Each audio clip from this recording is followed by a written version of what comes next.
Israel, Iran আর গাজা। মধ্যপ্রাচ্যের এই উত্তপ্ত পরিস্থিতি কি তৃতীয় বিশ্বযুদ্ধের ইঙ্গিত দিচ্ছে?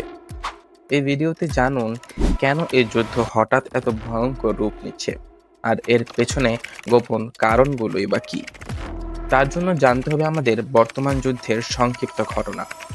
ইসরায়েল গাজা যুদ্ধ বছরের পর বছর ধরে চলছিল। হঠাৎ ইরান হামসাকে সমর্থন করা শুরু করে। ইরান ইসরায়েলের মধ্যে পাল্টাপাল্টি হামলা শুরু হয়। ইরান থেকে ড্রোন, ইসরায়েল থেকে ক্ষেপণাস্ত্র।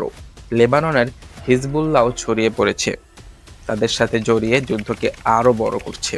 মার্কিন যুক্তরাষ্ট্র ও রাশিয়া দুই পক্ষেই সামরিক শক্তি প্রস্তুত করছে। এই কারণেই সবাই বলছে, এটাই কি তৃতীয় বিশ্বযুদ্ধ?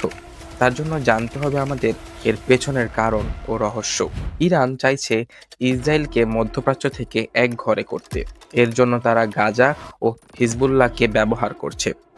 ইসরায়েল মধ্যপ্রাচ্যের একমাত্র পারমাণবিক শক্তি। এই ক্ষমতা হারানোর ভয়ে আক্রমণাত্মক হয়ে পড়েছে ইসরায়েল। তেলের বাজারে উত্তেজনা ছড়িয়ে দিয়ে ইরান ও রাশিয়া অর্থনৈতিক সুবিধাও নিতে চাচ্ছে। এই যুদ্ধ শুধু ইসরায়েল ইরানের মধ্যে নয়, বরং এর পেছনে রয়েছে বড় গ্লোবাল খেলোয়াড়ের হাত। এর ভবিষ্যৎ কি তা নির্ভর করছে মার্কিন যুক্তরাষ্ট্রের প্রতিক্রিয়া ও চীন রাশিয়ার অবস্থানের ওপর। যুদ্ধ কি সীমিত থাকবে, না বিশ্বযুদ্ধে রূপ নেবে? এর উত্তর তাদের অবস্থানে বলে দিবে। যুদ্ধ দীর্ঘ হলে খাদ্য, তেল, পণ্যের সকল দাম আকাশ ছোঁয়া হয়ে যাবে, যা বাংলাদেশের মতো দেশের জন্য মারাত্মক ক্ষতি সাধন করবে। এই যুদ্ধ কি তৃতীয় বিশ্বযুদ্ধের শুরু, নাকি মধ্যপ্রাচ্যের আরেকটি চাল?